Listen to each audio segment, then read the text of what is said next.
The light in Newport, Rhode Island, did not merely fall, it cascaded. It poured over the jagged limestone cliffs of the coastline like liquid amber, catching the salt spray of the Atlantic Ocean and fracturing into a million transient rainbows. It was the golden hour, that fleeting, magical window of time just before twilight when the world holds its breath and every surface is painted with a warm, cinematic glow.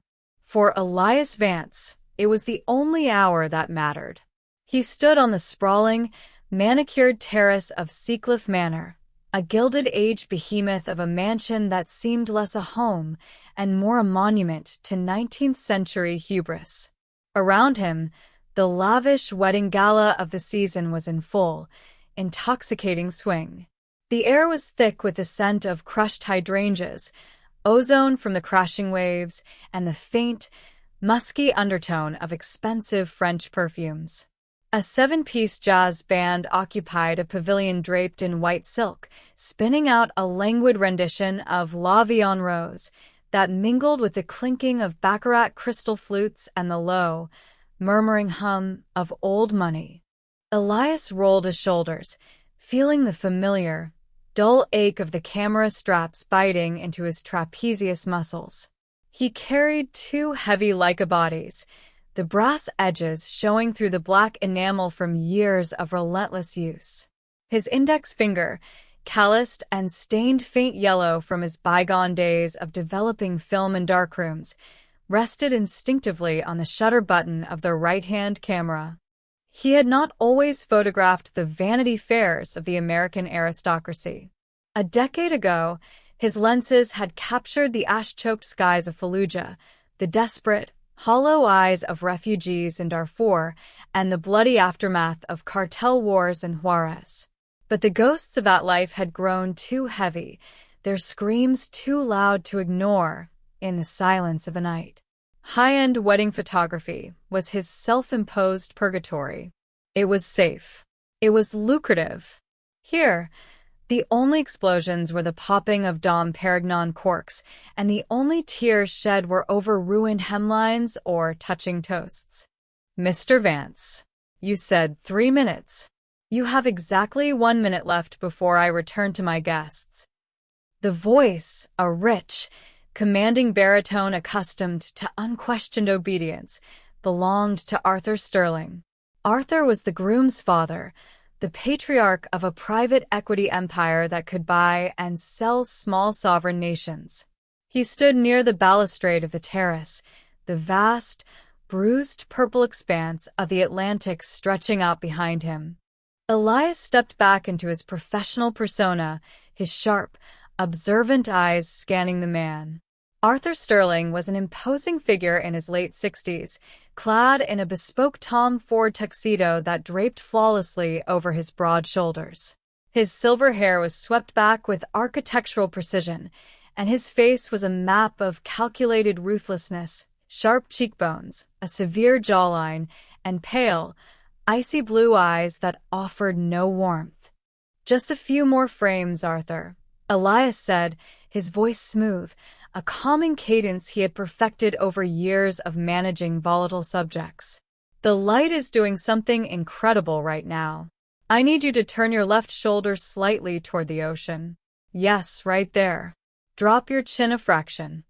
Arthur sighed, a short, impatient sound, but he complied. He knew the value of a good image. His entire empire was built on perception. Elias raised the Leica to his eye. The world around him vanished, compressed into the rectangular viewfinder. This was his sanctuary. Through the glass, the chaos of life was distilled into geometry, light, and shadow. He adjusted the dials with muscle memory, feeling the mechanical clicks under his thumb. Isoneliasata. Shutter speed 1/250th of a second. Then, his fingers found the aperture ring on the heavy, cylindrical barrel of the 85mm prime lens. He twisted it all the way open, f/1.4. Shooting wide open at f/1.4 was a technical risk, but Elias was an artist who thrived on the knife's edge of focus. At such a wide aperture, the depth of field becomes razor-thin, a matter of mere millimeters. If he focused on the eyelashes, the tip of the nose would be soft. But the reward was the background. The wide aperture would obliterate the bustling terrace behind Arthur, rendering the mingling socialites, the waitstaff, and the strings of fairy lights into a canvas of creamy, impressionistic blur known to photographers as bokeh. It would isolate Arthur Sterling, making him pop out of the frame as if he were three-dimensional, the undisputed master of his domain. "Look right down the barrel of the lens, Arthur," Elias instructed, shifting his weight. "Think about your legacy. Think about what your son built today." It was a cheap psychological trick, but it worked. Arthur's posture stiffened. A glint of fierce, possessive pride sparked in those cold blue eyes. Click. The mechanical shutter sliced through the air. Elias fired off 3 more frames in rapid succession, the gentle work-click of the Leica blending into the jazz music behind them. He adjusted his stance, moving inches to the left to catch the golden rim light dancing on Arthur's silver hair. Behind Arthur, roughly 30 feet away on the terrace, a cluster of guests drifted into the background of the shot. Elias ignored them. At f/1.4, they were nothing but abstract smudges of color, a wash of navy suits, pastel gowns, and the golden orbs of the terrace lights. "Got it," Elias said, lowering the camera. "Thank you, Arthur. You're free to go." Arthur didn't bother to smile. "Make sure I don't look my age, Vance," he muttered, adjusting his platinum cufflinks before turning on his heel and striding back toward the pavilion, immediately swallowed by a flock of sycophants. Elias let out a slow exhale, allowing the tension to drain from his neck. He stepped back into the shadow of a towering stone urn overflowing with white orchids. It was time for a quick quality check, what the industry called chimping. He needed to ensure the focus was tack-sharp on Arthur's eyes. If he had missed the focus by a fraction of an inch, the portraits would be useless. He pressed the play button on the back of the camera. The 3-inch LCD screen flared to life, casting a faint, pale glow against Elias's chest in the deepening twilight. The image of Arthur Sterling appeared on the screen. It was technically flawless. The composition was a perfect adherence to the rule of thirds. The lighting was dramatic, casting one side of Arthur's face in deep, moody shadow while the other was bathed in golden hour warmth. Elias used his thumb to push the magnification button, zooming in digitally. 100% crop. The screen punched into Arthur's face. Elias scrolled up to the eye. Perfect.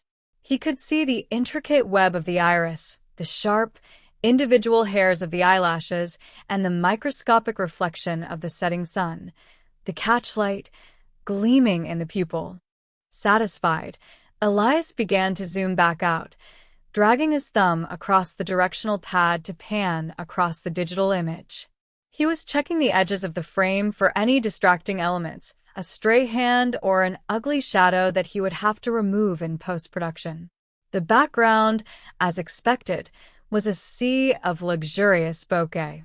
The fairy lights strung across the terrace had been transformed into massive, overlapping circles of floating gold. The guests mingling behind Arthur were nothing but soft, watercolor strokes of human shapes. Elias panned toward the upper right quadrant of the image, the area directly over Arthur's right shoulder. And then his thumb stopped. A cold spike of adrenaline, sharp, sudden, and violent, drove itself directly into Elias's sternum. The breath hitched in his throat. He stared at the small glowing screen. There, in the background, amidst the creamy, out-of-focus blur of the wedding guests, was a figure. The man was standing near a marble pillar, perfectly positioned in the negative space over Arthur's shoulder. Because he was 30 feet behind the focal plane, the man's features were entirely blurred, his edges melted into the surrounding twilight by the f/1.4 aperture. He was a ghost of pixels, a smudge of charcoal gray and pale skin. But Elias had spent a lifetime studying the geometry of the human face. He didn't just see faces. He saw underlying bone structures, the specific way a brow ridge caught the ambient light, the distinct posture of a spine. He zoomed in on the blurred figure, pushing the LCD screen to its digital limits. The pixels began to block and distort, turning the image into a mosaic of colored squares. Yet, the silhouette remained undeniably specific. It was the tilt of the head, a predatory asymmetrical lean. It was the heavy, almost Neanderthal brow ridge that cast a deep, cavernous shadow over where the eyes should be. But most damning of all was the jawline. Even blurred into oblivion by the shallow depth of field, Elias could see the jagged, unnatural indentation on the left side of the man's neck, the unmistakable silhouette of a massive, starburst burn scar that pulled the skin tight from the collarbone to the earlobe. "No," Elias whispered, the words swallowed by the sound of a crashing wave against the cliffs below.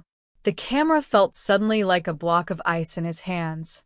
The jazz band playing in the background warped in his ears, sounding like a record slowing down, the notes stretching into something sinister and discordant. It was Victor Thorne, the ghost. Elias's mind violently snapped back 10 years. The sweltering, oppressive heat of a Prague summer. The smell of cordite and burning rubber. The deafening, concussive roar of the car bomb that had shattered the windows of the cafe where Elias had been sitting. He remembered the blinding flash, the rain of shattered glass, and the image of the black Mercedes engulfed in a towering pillar of orange flame. Victor Thorne, an international intelligence broker, a man who sold secrets to terrorists and governments alike with chilling impartiality, had been in that car. The Interpol reports, the CIA leaks, the endless news cycles, all of them confirmed it.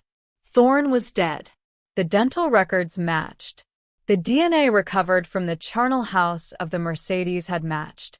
The world had breathed a collective sigh of relief, and Elias had taken a Pulitzer-winning photograph of the burning wreckage that had haunted his nightmares ever since. Thorne was dead.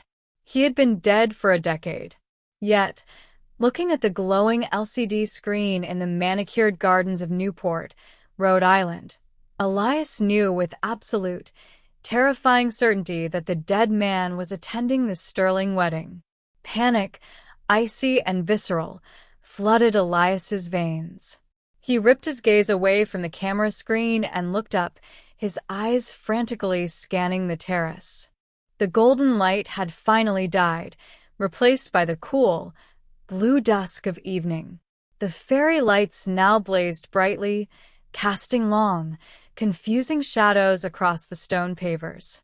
Women in silk gowns laughed, throwing their heads back. Waiters in pristine white jackets. "Excuse me," Elias muttered, shoving his cameras behind his back to protect the lenses as he pushed his way through the crowd. "Excuse me. Pardon me."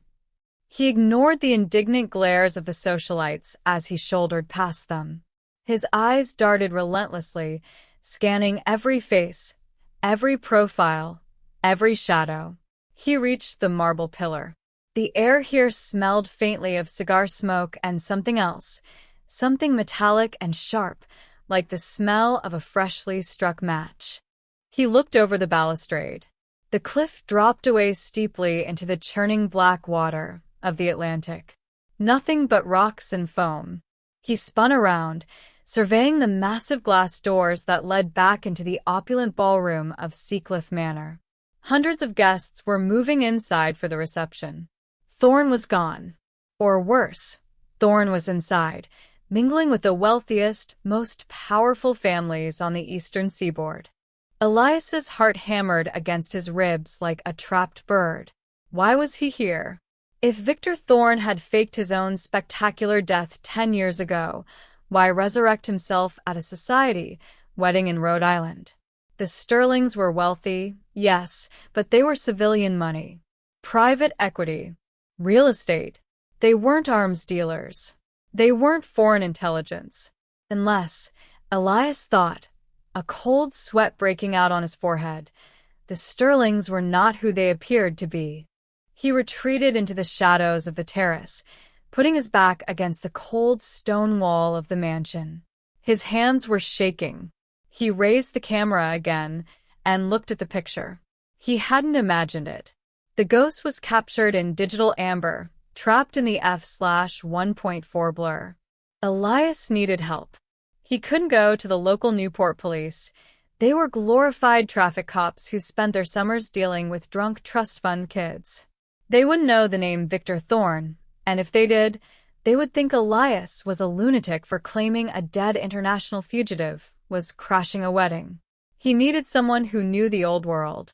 Someone who knew the lies buried in Prague. He reached into the inside breast pocket of his blazer and pulled out his smartphone. He bypassed his contacts, opening the dialer directly. His thumb hovered over the screen, trembling slightly, before he punched in a secure, encrypted 10-digit number from memory. A number he hadn't dialed in 6 years. The phone rang once. Twice. 3 times. "This line is restricted," a sharp, feminine voice answered. The voice was crisp, entirely devoid of warmth, and instantly recognizable. "Sarah." Elias breathed, closing his eyes as a wave of relief washed over him. There was a long pause on the other end of the line. When Detective Sarah Jenkins finally spoke, her tone had shifted from professional detachment to guarded disbelief. "Elias? Elias Vance? I thought you retired to take pictures of rich people eating cake." "I did," Elias said, his voice dropping to a harsh whisper. He glanced around the terrace, his eyes darting toward every shadow. "Sarah, listen to me very carefully. You need to pull the Interpol red notices from 2014, specifically the Prague bombing." "Elias, what the hell are you talking about? I'm in the middle of a shift. I'm NYPD now, not your personal." "I saw him, Sarah," Elias interrupted, his voice tight with an urgency that made her stop talking. "I just photographed Arthur Sterling at his son's wedding. I was shooting wide open. The background is blurred, but I caught someone standing behind him." "Caught who, Elias?" Sarah's voice had lost all its annoyance. The cop had taken over. Elias swallowed hard, staring at the empty marble pillar across the terrace. The jazz band struck up a lively, chaotic swing tune, oblivious to the fact that the devil had just walked across their stage. "The ghost," Elias said softly. "Victor Thorne is alive, Sarah. And he's here." The relentless, percussive throb of the string quartet's cello bled through the floorboards of the Sterling mansion, a rhythmic heartbeat beneath the veneer of high society elegance. Down in the grand ballroom, Arthur Sterling was holding court among the city's elite, a king surrounded by sycophants wrapped in silk and drenched in diamonds. The air down there was thick with the scent of expensive orchids, spilled champagne, and the invisible, intoxicating pheromones of power. But Elias Vance was no longer in the ballroom. He slipped through the heavy, velvet-lined double doors of the mansion's east wing, pulling the oak shut behind him. The sudden silence was absolute, a physical weight pressing against his eardrums after the chaotic din of the gala. He exhaled a breath he felt like he'd been holding since he first looked through his viewfinder 20 minutes ago. Elias stood in Arthur Sterling's private library. It was a cavernous, 2-story room, smelling distinctly of aged paper, leather bindings, and the faint, peaty aroma of Islay Scotch. Floor-to-ceiling mahogany bookshelves climbed toward a vaulted ceiling painted with a replica of a Renaissance fresco. A spiral wrought iron staircase led to a wraparound mezzanine. It was a room built for quiet contemplation, for the slow consumption of knowledge and wealth. Tonight, however, it was Elias's sanctuary and his laboratory. He moved quickly, his footsteps muffled by the thick Persian rug. His Leica camera, usually a comforting weight against his chest, now felt like a block of ice. The matte black metal was slick with the sweat from his palms. Tucked into a shadowed alcove between a shelf of first edition Dickens and a massive, unlit stone fireplace, Elias had set up a makeshift editing bay. A heavy antique desk served as his workstation. He dropped into the leather wingback chair, the leather groaning under his weight, and popped the screen of his high-performance laptop. The screen flared to life, casting a harsh, pale blue light across his face, illuminating the sharp angles of his jaw and the dark, exhausted hollows beneath his eyes. His fingers, trembling with residual adrenaline, moved with practiced, mechanical precision. He ejected the SD card from the Leica and slotted it into the laptop's reader. The machine chimed, a cheerful, ignorant little sound that felt entirely out of place in the suffocating tension of the room. "Come on," Elias muttered to himself, his voice a dry rasp in the quiet library. "Show me what you are." He opened his editing suite, the dark interface filling the screen, and imported the batch of raw files from the last hour of the gala. Thumbnails populated the grid, wealthy socialites laughing with mouths wide open, politicians shaking hands with forced smiles, Arthur Sterling raising a crystal flute of Dom Perignon, oblivious to the world. Elias scrolled past them all, his eyes burning with a singular, obsessive focus. He was looking for frame number 742. There. He double-clicked the image, and it snapped into the main viewing window, filling the 15-inch screen. It was a stunning photograph, technically speaking. Elias had shot it wide open at f/1.4 to capture the ambient light of the ballroom's massive chandelier.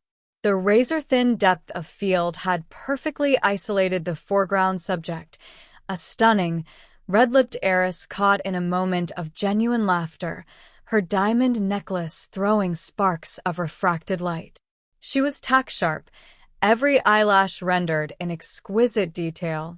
But Elias didn't care about her. His eyes bypassed the beautiful subject entirely, drawn like a magnet to the negative space behind her left shoulder. Because of the wide aperture, the background was a wash of creamy bokeh, blobs of light and soft, indistinct shapes melting into one another. But among the blurred figures of the mingling crowd, there was a shape. A man. He was out of focus, a smear of charcoal gray suit and pale skin, standing near one of the marble pillars near the terrace doors. Even completely blurred, there was something deeply wrong with the posture. Everyone else in the room was leaning in, engaged in motion. This figure was perfectly still, rigid, a shadow anchored to the floor, watching. Elias hit the shortcut key to zoom. The image magnified to 100%, then 200, then 400. The man's face turned into an abstract mosaic of square pixels, a muddy watercolor of flesh tones and shadows.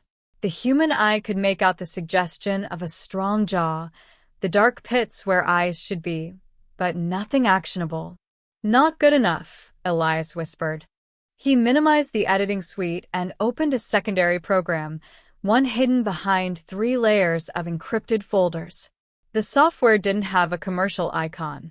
It was a proprietary piece of algorithmic magic given to him by Detective Sarah Jenkins, a military-grade neural network designed to extrapolate and reconstruct facial data from low-resolution or heavily degraded imagery. It was highly illegal for a civilian to possess, but Elias's history as an investigative photojournalist had earned him access to tools that existed in the gray spaces of the law. He dragged the raw file of frame 742 into the program's stark, brutalist interface. He drew a bounding box around the blurred face of the man by the pillar. Execute. The laptop's cooling fans instantly kicked into high gear, whining like a jet turbine spinning up on a runway. The screen went to work. A progress bar appeared at the bottom, crawling at an agonizingly slow pace. Above it, the blurred pixels began to shift. Elias watched, mesmerized and terrified, as the artificial intelligence began its digital archaeology. It was peeling back the layers of optical distortion. Green wireframes mapped themselves over the blurred skull. The software cross-referenced millions of lighting conditions, anatomical ratios, and pixel densities. It sharpened an edge here, smoothed a gradient there. 20%, the jawline sharpened. It was square, brutal. 45%, the nose took shape. There was a slight deviation in the septum, the ghost of an old break that had healed poorly. 70%, the eyes. Elias felt a cold spike of dread drive itself down his spine. As the software reconstructed the eyes, they stared back at him through the screen. They were flat, devoid of the microscopic reflections of light that the software usually extrapolated to simulate life. They were the eyes of a great white shark rolling back before a strike. 98%. Asterisk reconstruction complete. Initiating database crossmatch. Asterisk the image was no longer a blur. It was a face. A terrifyingly unremarkable face, yet radiating an aura of absolute malice. It was the kind of face you would pass on the street and forget 3 seconds later, which was exactly what made it so dangerous. The software flashed, connecting to the secure servers Elias had piggybacked into. A rapid-fire cascade of mugshots, passport photos, and Interpol notices flashed on the right side of the screen, spinning like a slot machine from hell. It stopped with a sharp, electronic chime. Match. 98.4% subject. Victor Thorne. Aliases. The Ghost. Martin Vale. Eli Rook. Affiliation. Sinaloa cartel/independent contractor. Status. Red notice. Armed and extremely dangerous. Asterisk. Elias pushed himself back from the desk, the legs of the heavy leather chair scraping harshly against the floorboards. No. Elias breathed, rubbing his hands over his face, as if he could wipe away the reality of the screen. No. Victor Thorne. Even in the insulated, high-society circles Elias usually photographed, the name was whispered like a curse. Thorne wasn't a street-level thug. He was an apex predator, a phantom who specialized in high-profile eliminations. When a cartel boss needed a rival politician to die of a sudden heart attack or a whistle-blowing CEO to drive their car off a cliff, they called Thorne.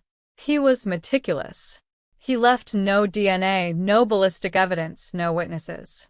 He was a ghost. And now, the ghost was drinking champagne in the ballroom directly beneath Elias's feet. Elias lunged for his jacket draped over a nearby chair, fishing his secure burner phone from the inner pocket.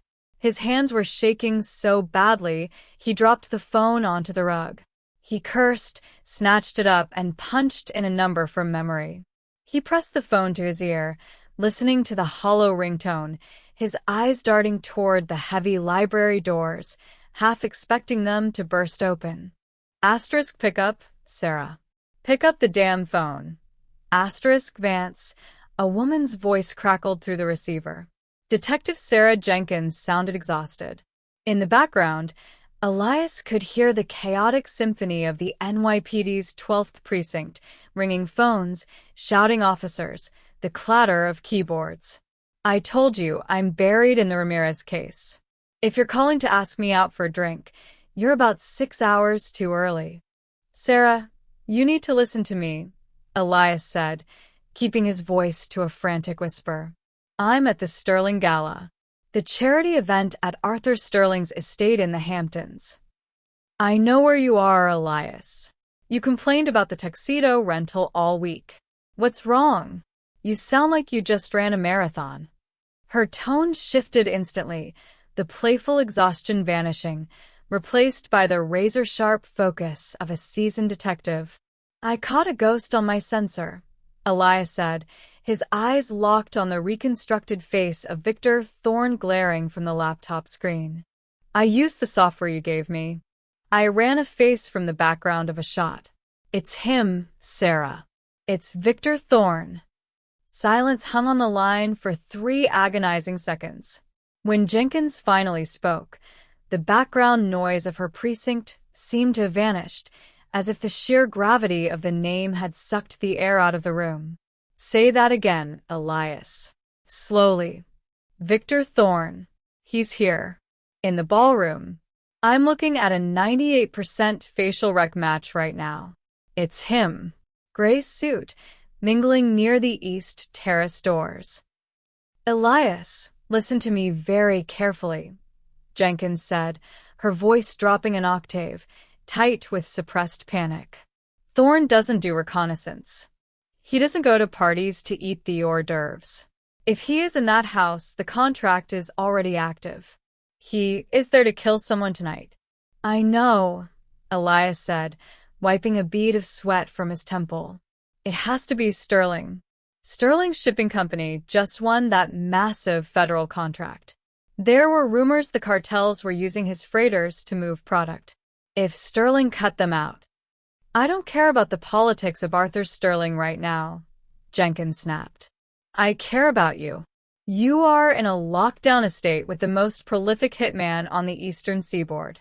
The private security Sterling hired is useless against a guy like Thorne. They're rent-a-cops with earpieces. Thorne is a surgeon with a blade. What do I do? You get out, Jenkins ordered. Right now. You don't pack your gear. You don't say goodbye to the host.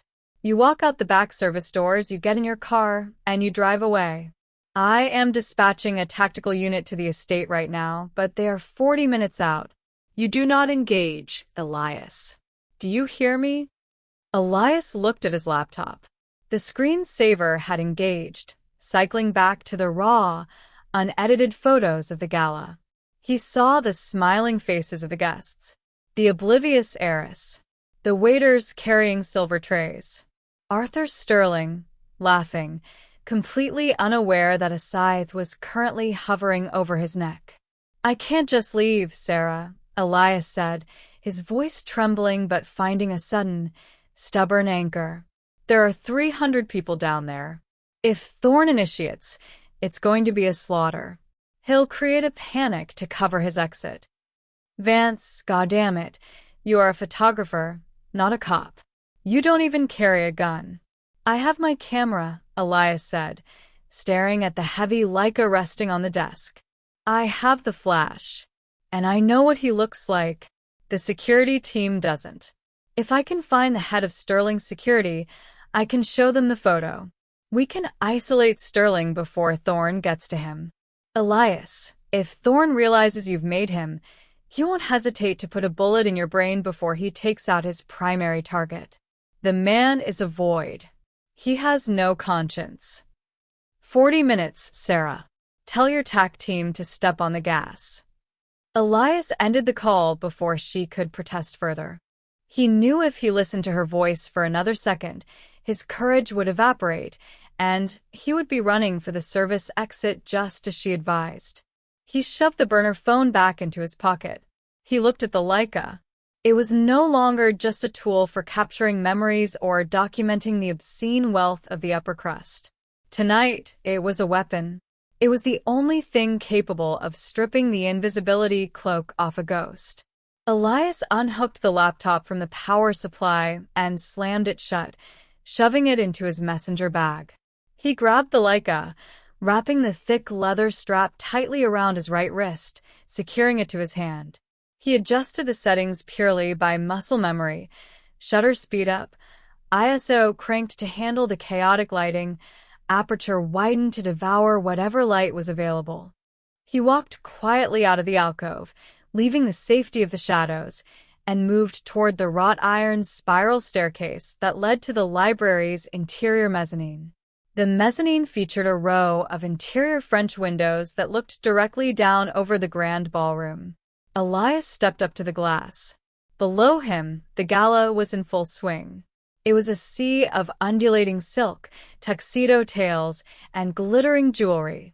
The string quartet had transitioned into a frantic, sweeping rendition of Vivaldi's Winter, the sharp, staccato notes perfectly mirroring the sudden, icy spike of adrenaline pumping through Elias's veins. From this vantage point, the party looked entirely different. Just 20 minutes ago, it had been a celebration of excess. Now, through the lens of Elias's terrifying revelation, the architecture of the room took on a sinister new geometry. It was no longer a gala. It was a designated hunting ground. Elias's eyes swept over the crowd, tracking the movements of the guests like a hawk. He noted the exits. The grand double doors at the front, flanked by two oblivious security guards. The terrace doors to the east, slightly ajar, letting in the cool night air. The service doors near the kitchen. He searched for Arthur Sterling. He found him standing near the center of the room, still holding his champagne, laughing heartily at a joke told by a city councilman. Sterling was a sitting duck, entirely exposed from all angles. Then, Elias began to search for the anomaly. He searched for the still point in the turning world. He scanned the edges of the room, the shadows cast by the marble pillars, the spaces between the waitstaff. "Where are you?" Elias thought, pressing his forehead against the cool glass of the window, his grip tightening on his camera. "Where are you, Thorn?" The string quartet hit a crescendo. Below, a waiter dropped a silver tray. The resounding crash of crystal shattering against marble echoed over the music. For a fraction of a second, the entire ballroom turned toward the noise. 300 heads snapped in unison toward the spilled champagne. Except for one. Near the east terrace, a figure in a charcoal gray suit didn't look at the shattered glass. Instead, the man was moving with fluid, terrifying purpose, cutting through the momentary distraction of the crowd, closing the distance toward Arthur Sterling's exposed flank. Elias raised the Leica to his eye. The world narrowed to the rectangular confines of his viewfinder. The crosshairs of the autofocus illuminated red in the center of the glass. He found the man in the gray suit. He locked onto the back of his head. Suddenly, as if sensing the invisible weight of Elias's gaze, the man stopped. Slowly, chillingly, Victor Thorne turned his head, his cold, dead eyes looking up past the chandeliers, past the dancing lights, directly toward the darkened mezzanine windows of the library. Through the telephoto lens, Elias saw Thorne's face perfectly in focus. The hitman wasn't blurred anymore. He was terrifyingly sharp, and he was looking right at Elias. Thorne's lips parted in a slight, almost imperceptible smile. Then, he turned and vanished into the moving crowd. Elias lowered the camera, his heart hammering against his ribs like a trapped bird. The ghost knew he was being watched. The hunt had changed. Elias Vance had just made himself the target. Taking a deep breath, Elias turned away from the window and headed for the library doors. It was time to descend back into the lion's den. The solid, comforting weight of the magnesium alloy camera body grounded Elias Vance in a room that felt entirely unhinged from reality. He stood in the alcove of the Sterling Estate's grand ballroom, the air thick with the scent of roasted duck, white orchids, and the cloying, heavy perfumes of the city's elite. Above him, a trio of massive Austrian crystal chandeliers cast a brilliant, fractured light across the sea of tuxedos and sweeping silk gowns. It was a gilded cage, breathtaking in its opulence, and utterly suffocating. Elias unzipped the padded compartment of his donkey shoulder bag and withdrew the heavy artillery, his 70 to 200 mm f/2.8 telephoto lens. The smooth, cold metal and the textured rubber of the zoom ring were instantly familiar to his fingertips. With a deft flick of his wrist, he unmounted his standard 35 mm prime, slipping it into the bag, and aligned the white on the telephoto barrel with the mount on the camera body. Click. The mechanical lock of the bayonet mount snapping into place was the only honest sound in a room built entirely on lies. Elias lowered the camera for a fraction of a second, his naked eye catching the estate's private security team. Arthur Sterling had spared no expense on catering, but he had clearly opted for brawn over brains when it came to his protection detail. Elias watched a hulking man in a poorly tailored black suit standing near the ice sculpture. The guard's hand hovered near the coiled wire of his earpiece, but his eyes were glassy, tracking the neckline of a socialite rather than scanning the crowd for threats. Another guard by the terrace doors was busy stifling a yawn, shifting his weight from foot to foot. They were bouncers masquerading as bodyguards. They were looking for drunken brawls, for gatecrashers without invitations. They weren't looking for a phantom. They weren't looking for Victor Thorne. Elias couldn't trust them.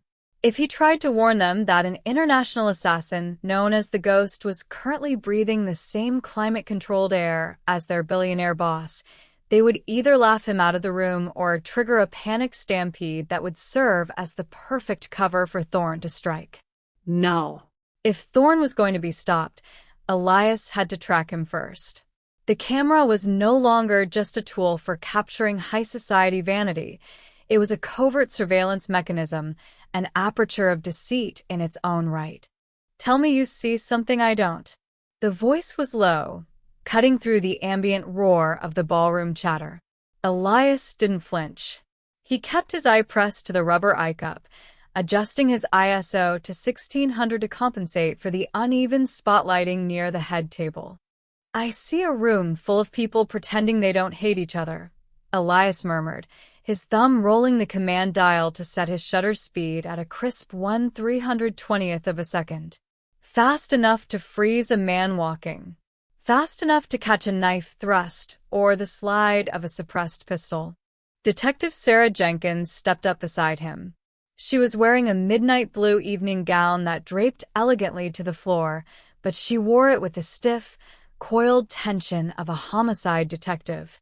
Her posture was all wrong for a gala, shoulders squared, weight balanced on the balls of her feet, eyes constantly darting. A small clutch purse was gripped tightly in her right hand, undoubtedly concealing her service weapon. Sterling's private detail is a joke, Jenkins whispered, her lips barely moving. She picked up a flute of champagne from a passing waiter's tray, holding it purely as a prop. I tried talking to the head of security. Guy brushed me off. Said the NYPD is only here for exterior traffic control. If I step out of line, Sterling's lawyers will have my badge before dessert is served. They're blind, Sarah, Elias said, finally lowering the camera and looking at her. The ambient light caught the sharp angles of her jaw, highlighting the exhaustion beneath her makeup. Thorne isn't going to kick the front door down. He's already inside. I can feel it. The way the air moves in here, something is off. You're the one with the telephoto, Jenkins replied, taking a fake, shallow sip of the champagne. You've got the reach.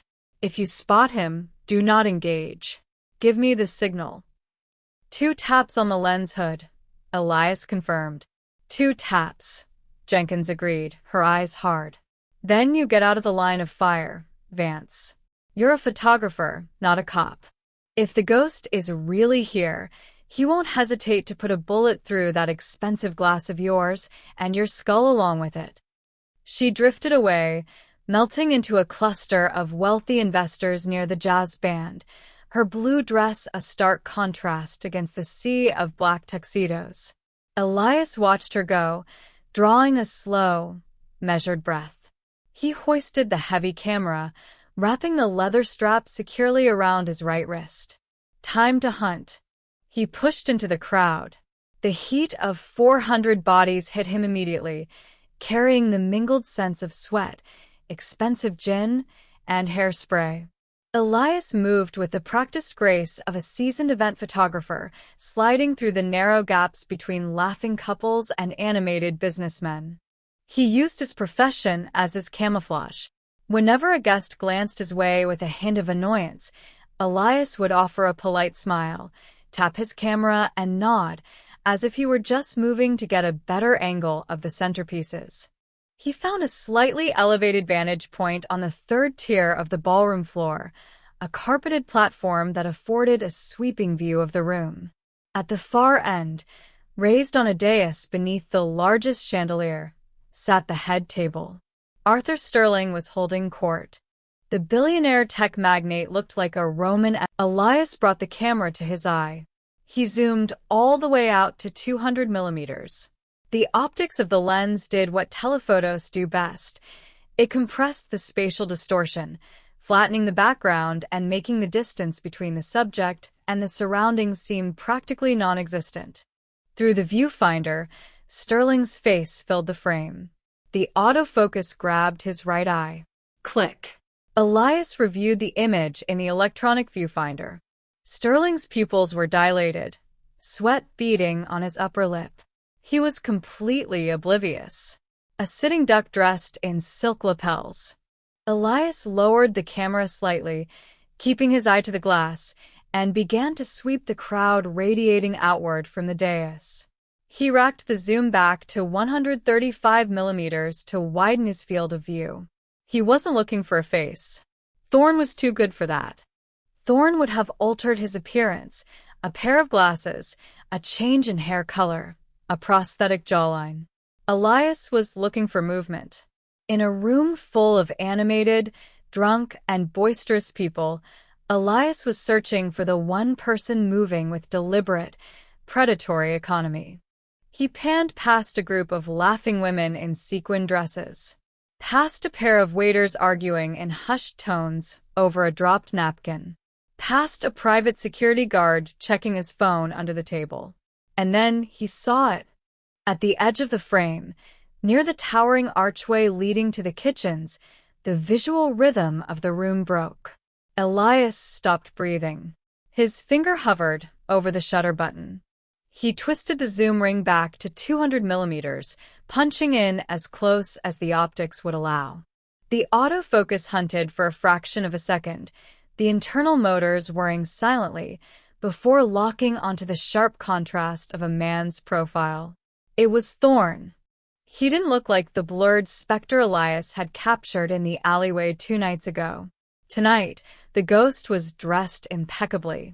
A charcoal tuxedo that absorbed the light rather than reflecting it. His hair was dyed a nondescript sandy brown, slicked neatly. He wore heavy, thick-rimmed glasses that altered the shape of his brow, and his posture was stooped, mimicking the bored deference of a mid-level corporate aide. To the naked eye, he was utterly forgettable. But through the pristine glass of Elias's 70 to 200 millimeters lens, the facade crumbled. The compression of the lens highlighted the razor-sharp intensity in Thorne's eyes. While the rest of his body projected relaxed boredom, his eyes were scanning the room with the mechanical precision of a radar sweep. He was calculating distances, noting the positions of the security guards, mapping the blind spots of the ballroom's security cameras. Elias pressed the shutter. Click, click, click. He shot in burst mode, the mirror slapping up and down in rapid succession. In the first frame, Thorne was looking at the security guard by the terrace. In the second, he was checking the distance to the head table. In the third, his eyes flicked toward a waiter carrying a massive silver tray of champagne. Elias watched, mesmerized by the lethal grace of the man. Thorne pushed off the wall, merging into the flow of the crowd. He didn't push or shove. He flowed. He used the blind spots of the guests, stepping behind a large man in a tailored suit just as a security guard glanced in his direction. When the guard looked away, Thorne reappeared, 5 feet closer to the dais. He's using the crowd as a physical smokescreen. Elias realized, a cold spike of adrenaline piercing his chest. Elias had to move. At 200 millimeters, the field of view was too narrow. If Thorne stepped behind a pillar, Elias would lose him in the sea of bodies. Dropping the camera to his chest, Elias scrambled down from the carpeted tier, plunging back into the suffocating heat of the floor. "Excuse me. Pardon me. Press," Elias muttered, gently using the rigid edge of his camera bag to nudge his way through a barricade of gossiping socialites. He tracked a parallel path to Thorn, keeping a distance of about 40 yards. Every few seconds, Elias would raise the camera, relying on the 70mm focal length to acquire Thorn in the viewfinder, before zooming to 135mm to read his micromovements. Thorn was 60 feet from the head table. Elias watched through the lens as Thorn casually adjusted his cufflinks. It was a perfectly natural movement, something half the men in the room had done that evening. But Elias's finger was glued to the shutter. He fired a rapid burst. Click, click, click, click. He chimp-checked the LCD screen on the back of his camera, zooming in on the image playback. In the magnified pixels, Elias saw the truth. Thorn wasn't adjusting his cufflink. He was pulling a slender, metallic thread from the seam of his sleeve, a garrote wire, or perhaps the firing pin mechanism of a covert weapon. The glare of the chandelier caught the silver metal for a singular, damning frame. Panic flared in Elias's throat. He looked up. Thorn was 50 feet away. The assassin had seamlessly transitioned into the slipstream of a waiter wheeling a dessert cart toward the dais. The cart was large, draped in white linen, and perfectly shielded Thorn's lower body from the security details stationed at the foot of the head table. Elias pushed forward, abandoning his polite demeanor. He shoved past a prominent venture capitalist, ignoring the man's indignant squawk, and collided hard with a marble pillar. He spun around it, raising the camera. 40 feet. Thorn separated from the dessert cart. He was now in the VIP section, the velvet rope utterly useless against a man who moved like a shadow. Arthur Sterling was still laughing, a fresh glass of red wine in his hand, his throat exposed as he tilted his head back. Elias searched the crowd frantically for the midnight blue dress. Where was Sarah? He spotted her across the room, blocked by a dense cluster of guests. She was looking in the wrong direction, scanning the terrace doors. Elias couldn't shout. If he yelled, Thorn would realize he was burned. He might trigger an explosive, or simply draw a weapon and fire into the crowd, killing Sterling and anyone else in the crossfire. Elias had to distract him. He had to break the assassin's concentration long enough for Jenkins to spot him. Elias jumped onto a heavy oak chair pushed against a dining table. The sudden elevation gave him a clear, unobstructed line of sight over the heads of the crowd. He raised the heavy Nikon. He cranked the zoom to 200mm. Thorn filled the frame, his back to Elias. Thorn's right hand was sliding smoothly inside the lapel of his charcoal tuxedo. 30 feet. Elias didn't aim for Thorn. He aimed for the massive crystal chandelier hanging directly over the space between Thorn and the head table. He switched the camera from autofocus to manual. He didn't need the picture to be sharp. He just needed the flash. Elias reached up and flicked the power switch on his mounted speedlight. He dialed the flash output to full manual, 1/1 power, a blinding, miniature sun meant to illuminate group portraits in pitch darkness. He pointed the flash head directly at Thorn's back, then angled it slightly upward toward a mirrored decorative panel on the wall beside the dais. Click. The speedlight detonated with a harsh, retina-searing pop. The brilliant white light bounced off the mirrored panel and struck Thorn directly in his peripheral vision. Through the lens, Elias saw Thorn freeze. It was a microscopic hesitation, a disruption in the fluid mechanics of his assassination protocol. Thorn's hand paused inside his lapel. The assassin's head snapped to the side, his combat instincts overriding his covert persona as he sought the source of the sudden tactical illumination. For a fraction of a second, at 200mm, Elias locked eyes with Victor Thorn through the viewfinder. The assassin's face was devoid of surprise. Behind the thick-rimmed glasses, Thorne's eyes were cold, dead pools of calculation. He stared straight down the barrel of Elias's telephoto lens. Even from across the crowded ballroom, the sheer malice radiating from the man sent a physical chill down Elias's spine. Thorne knew exactly what Elias had done. He had been painted, tagged by a photographer masquerading as a guest. The flash had done its job. The sudden burst of light caused the nearest security guard to flinch and turn toward Thorne. More importantly, the pop drew the sharp, trained eyes of Detective Sarah Jenkins. Elias didn't take the camera from his face. With his left hand, he reached up and tapped the plastic rim of his lens hood. Talk. Through the wide periphery of his other eye, Elias saw Jenkins moving. She didn't run. Running caused panic. She surged forward with aggressive, undeniable purpose, shoving a waiter aside, her hand plunging into her clutch purse. Thorne processed the changing variables in less than a second. His strike window had closed. The element of surprise was gone, the angle compromised. Elias kept his finger on the shutter, documenting the retreat. Click. Thorne didn't turn and run. He simply let go of whatever weapon he held inside his jacket. He smoothed his lapel, his posture instantly slouching back into the bored, deferential aide.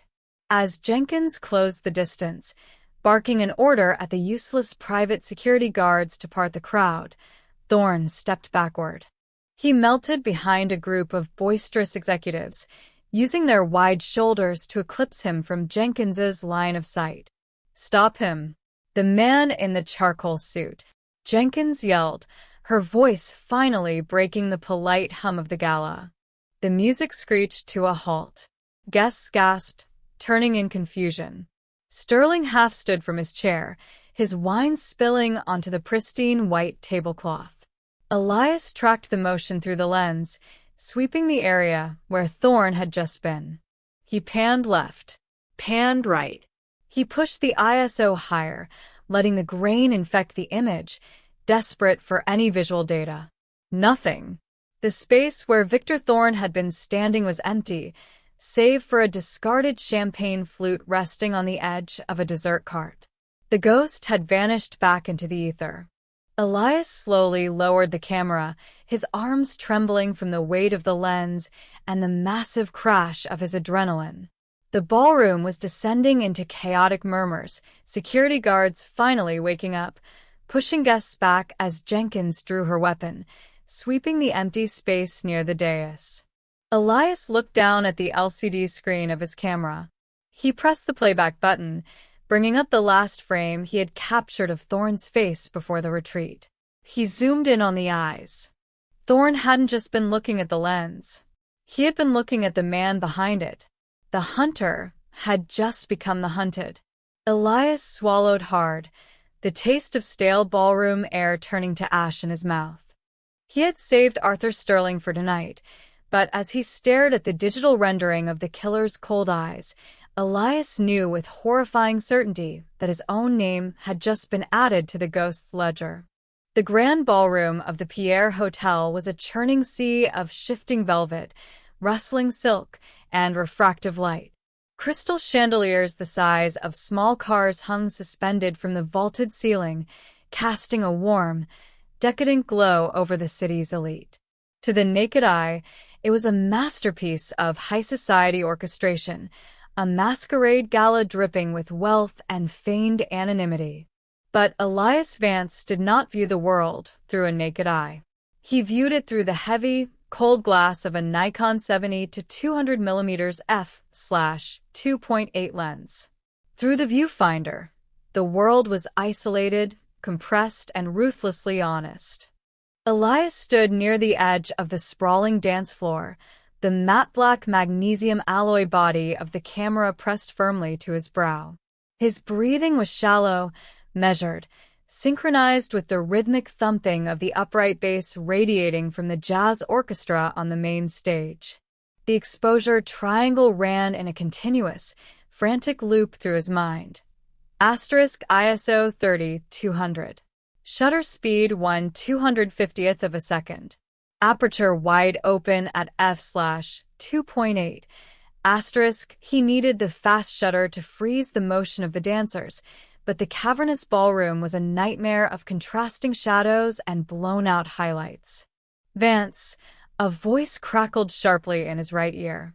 The miniature earpiece felt like a shard of ice against his skin. Talk to me. You're silent for too long, and my anxiety is bad enough without you playing the strong, mute type. Elias reached up, pressing a finger against the comms unit. I'm here, detective, he murmured, his voice barely rising above the swell of a brass crescendo. No sign of our ghost yet.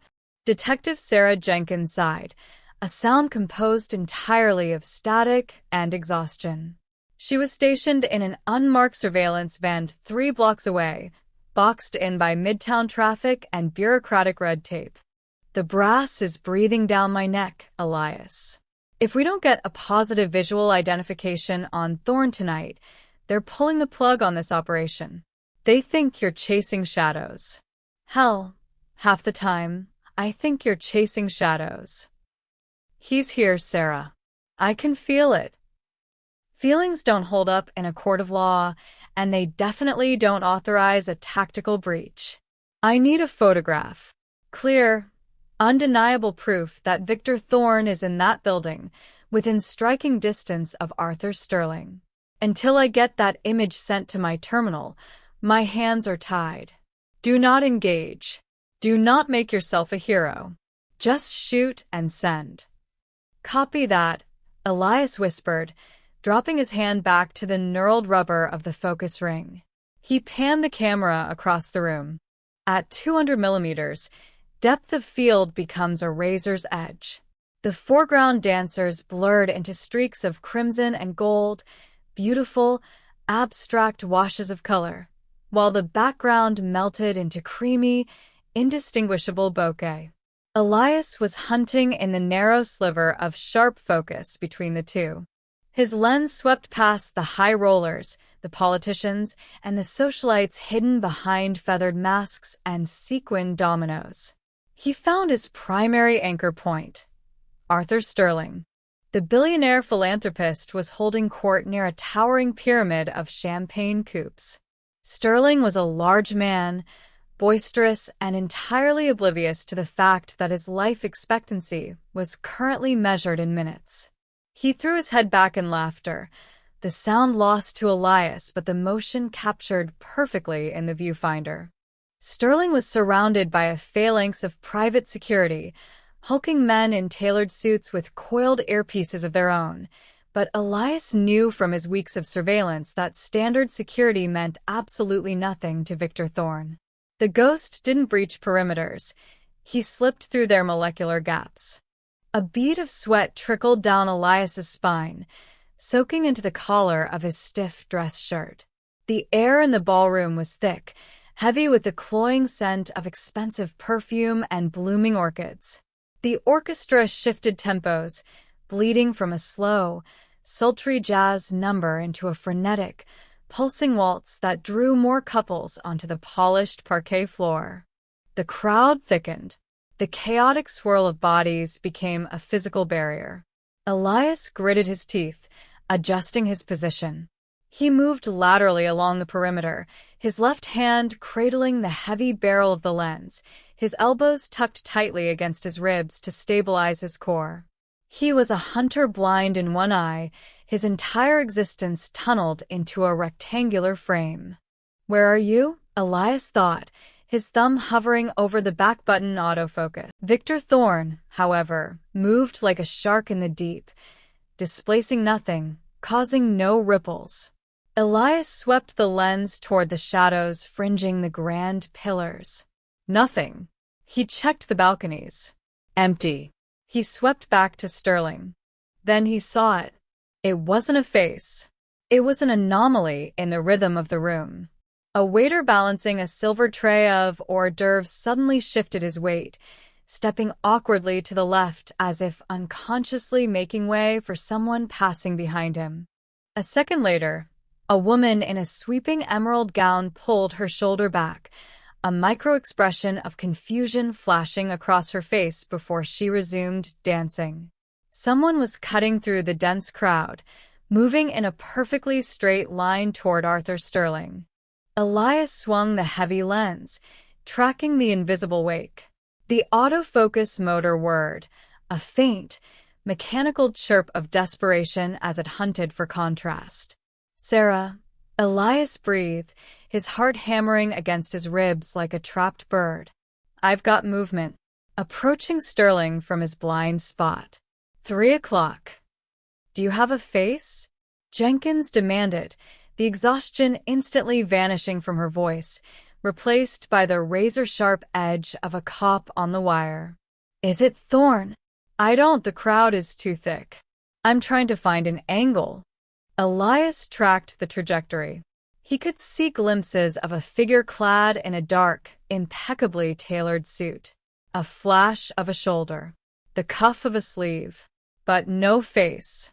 The dancers were a relentless, swirling obstruction, their masquerade masks mocking Elias as they spun through his frame. The waltz reached a frantic, sweeping crescendo. The dancers began to rotate in wide, sweeping circles. Elias dropped to one knee, ignoring the sharp pain as bone met polished wood, trying to get a lower angle, shooting through the gaps between spinning hips and flowing skirts. 50 feet out, Elias calculated. 40 feet. Thorne was closing the distance to Sterling with terrifying efficiency. The billionaire was still laughing, raising a champagne flute to his lips. Thorne's hand, gloved in thin black leather, slipped smoothly into the breast pocket of his jacket. "Damn it," Elias hissed. He desperately twisted the zoom ring back to 135 millimeters, widening his field of view to catch the broader scene. "He's drawing a weapon, Sarah. A syringe or a silenced compact. I need to move." No. "Stay put, Vance." Jenkins barked. "If you intervene, you're dead. Get the shot. Give me the ID so I can send the strike team in." Elias held his breath. He pressed the camera tighter to his face, so hard the hard plastic of the eye-cup dug painfully into his orbital bone. He tracked ahead of the dark figure, anticipating his path. He aimed at a narrow gap between a couple executing a sweeping dip and a waiter frozen in place. It was a choke point. For a fraction of a second, whoever was walking that line would be perfectly framed. *3. 2. 1. *. The dancing couple dipped, their bodies parting like a theatrical curtain. Elias jammed his thumb against the autofocus button. The internal glass elements of the lens shifted with lightning speed. The blurry darkness snapped into terrifying, crystalline focus. Victor Thorne stepped into the gap. He was dressed in a midnight blue tuxedo that absorbed the ballroom's light. His face was angular, pale, and devoid of any human warmth. He wore no mask. He didn't need one. He was entirely unremarkable, yet undeniably lethal, a man whose features were designed by nature to be instantly forgotten by witnesses.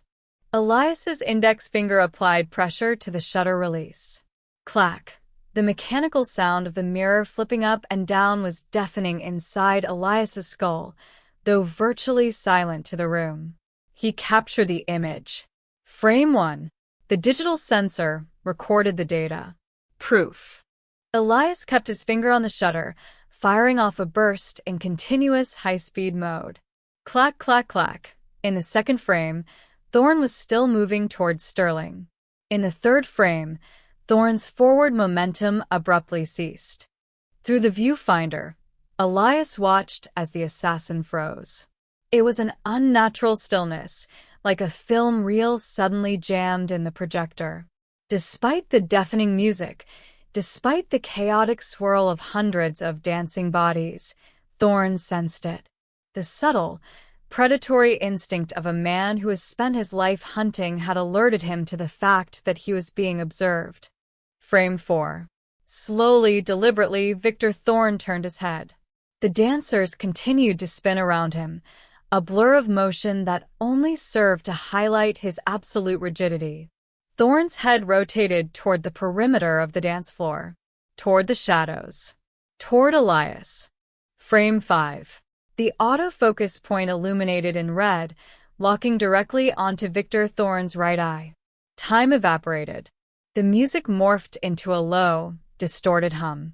The ambient noise of the ballroom faded to absolute zero. For one agonizing, infinite second, there was nothing in the universe but the lens, the sensor, and the cold, dead eyes of the ghost staring directly down the barrel of the camera. Eye contact. Even through 200 millimeters of compressed glass, the sheer malice in Thorne's gaze hit Elias with the kinetic force of a physical blow. There was no surprise in the assassin's expression. No panique. There was only the chilling, instantaneous calculation of a new variable. Thorne knew. He didn't just know he was being watched. He knew exactly what the long, black cylinder protruding from the shadows was, and he knew exactly who was holding it. Clack. Frame 6.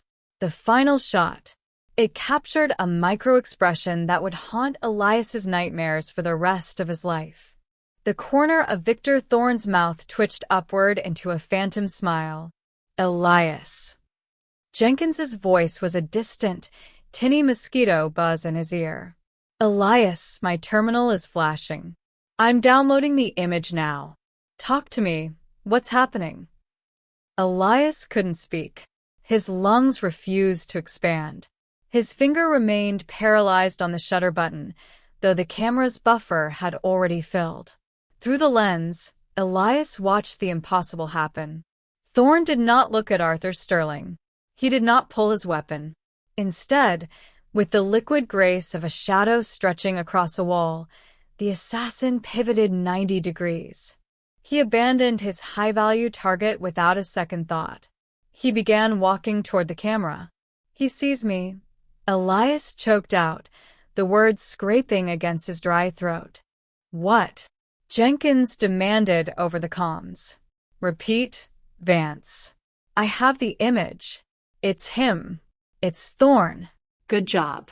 Tactical is moving in now. ETA is 2 minutes. Get out of there. He sees me, Sarah. Elias yelled, his voice cracking as he finally lowered the camera from his face. Without the magnification of the lens, the ballroom snapped back into its chaotic, wide-angle reality. The distance between them was no longer a compressed illusion. It was 50 feet of crowded floor. And Thorne was cutting through it, his eyes locked onto Elias like laser guidance systems. Get out! Jenkins screamed, her professional composure shattering. Vance, run. Run right now. Elias scrambled backward, his dress shoes slipping on the polished wood. He hoisted the heavy camera by its strap, throwing it over his shoulder so it banged bruisingly against his ribs. He turned and plunged into the dense perimeter of the crowd. Excuse me, Elias gasped, shoving past a man in a feathered plague doctor mask. Move. He didn't care about blending in anymore. The hunt was over. The dynamic of the entire night had violently, irrevocably shifted. He had spent 3 weeks tracking a ghost, peering from rooftops, hiding in the shadows of fire escapes, believing the glass of his lenses provided an impenetrable wall between the observer and the observed. It was the fatal hubris of the photojournalist. The belief that holding a camera makes you invisible, makes you untouchable. Elias risked a glance over his shoulder. The crowd was a nightmare of obstacles for Elias, but for Thorne, it seemed to part like the Red Sea. The assassin wasn't running. He didn't need to. His pace was measured, relentless, and terrifyingly fast. A waiter stepped into Thorne's path. Thorne smoothly sidestepped, his hand grazing the waiter's elbow to pivot the man out of the way without spilling a drop of water from the silver tray. He was closing the gap. 40 feet. 30 feet. Where are the cops, Sarah? Elias shouted into the deafening music, shouldering past a pair of indignant socialites who spilled champagne down the front of his shirt. The cold liquid felt like blood against his skin. They're hitting the front lobby. Jenkins's voice was frantic, accompanied by the wail of distant sirens bleeding through the earpiece. Get to the service elevators, Elias. Do not go out the main doors. He'll trap you in the vestibule. Elias bolted toward the rear of the ballroom, aiming for the heavy, velvet-draped doors that led to the catering corridors. The music pounded in his skull, the strobe lights disorienting him, fracturing his vision into a series of disjointed, stop-motion photographs. Flash, a terrified face of a woman he bumped into. Flash, the gleaming brass handle of the service doors. Flash, he looked back one last time. Victor Thorne broke through the final layer of the dancing crowd, stepping out onto the perimeter walkway. The lighting shifted, catching the sharp angles of the assassin's face. He was 20 feet away. For a fleeting second, their eyes met again, unimpeded by glass or technology. Thorne's hand slipped out of his jacket pocket. The ambient light caught the dull, gunmetal sheen of a suppressed compact pistol, held tight and invisible against his thigh. Elias slammed his body weight into the service doors, bursting through the velvet drapes and into the harsh, fluorescent reality of the kitchen corridors. The heavy doors swung shut behind him, cutting off the jazz waltz and plunging him into a sterile, echoing hallway. He ran.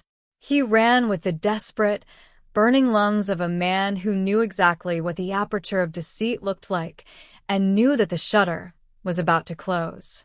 The grand ballroom of the Pierre Hotel was a masterclass in opulent distraction. Beneath the soaring, frescoed ceiling, 3 massive Swarovski crystal chandeliers hung like frozen waterfalls, fracturing the warm, incandescent light into a million glittering shards. The air was thick with the intoxicating, expensive scent of cascading white orchids, spilled Dom Perignon, and the subtle, musky undertone of bespoke Tom Ford colognes. To the untrained eye, the Sterling Vanderbilt wedding reception was the crowning social event of the Manhattan elite. To Elias Vance, it was a gilded cage with the door locked and a tiger loose inside.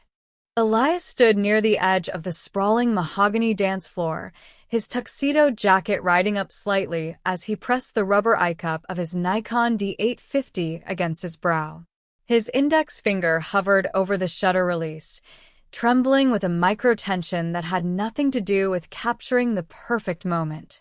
Through the 70 to 200 mm f/2.8 lens, the world was compressed, isolated, and ruthlessly magnified. He swept the glass across the room, bypassing the twirling bridesmaids and the laughing groomsmen, hunting for the anomaly. Hunting for Victor Thorne, the ghost. After the terrifying intimacy of their eye contact the night before, Elias knew Thorne wouldn't wait.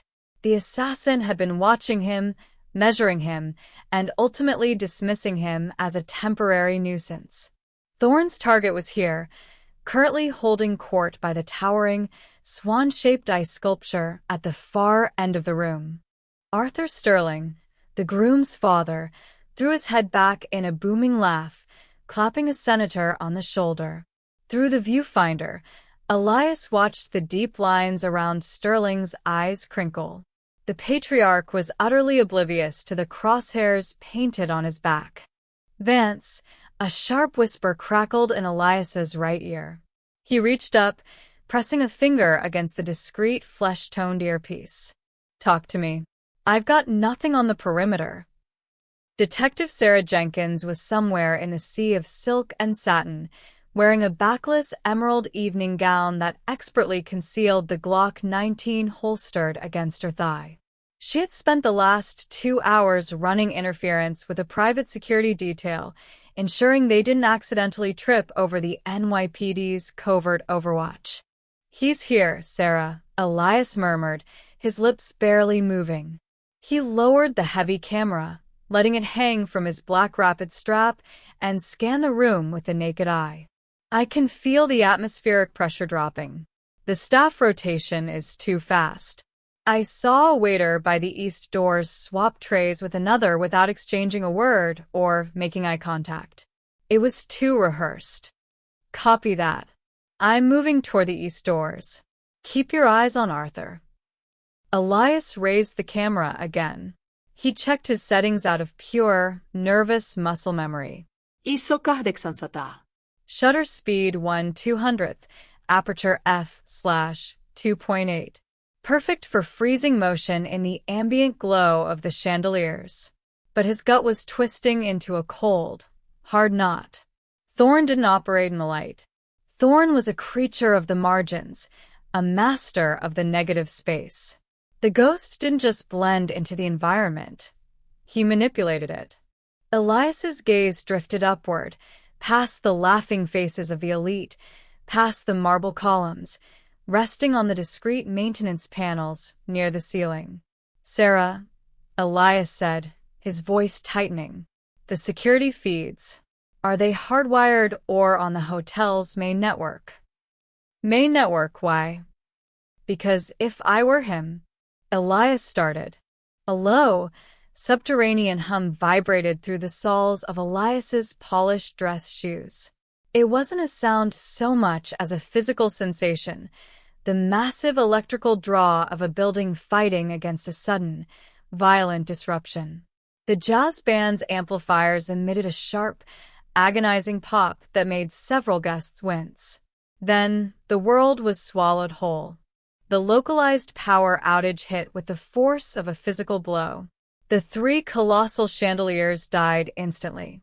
The amber wall sconces vanished. The exit signs above the heavy oak doors flickered once, gave a pathetic spark, and shorted out. Pitch, suffocating blackness blanketed the grand ballroom. For one agonizing second, there was total silence, the collective intake of breath from 500 of New York's most powerful people realizing they were suddenly blind. Then the auditory chaos erupted. A woman screamed, the sound high and reedy, shattering the paralysis. Glass shattered loudly as someone dropped a champagne flute. Chairs scraped violently against the polished wood floor. A stampede of panic began to ripple outward from the center of the room. "He's making his move," Elias thought, an icy spike of adrenaline piercing his chest. In total darkness, a camera without a flash was nothing but a useless, heavy brick of magnesium alloy. But Elias had come prepared for the shadows. His hands flew to the tactical cummerbund hidden beneath his tuxedo jacket.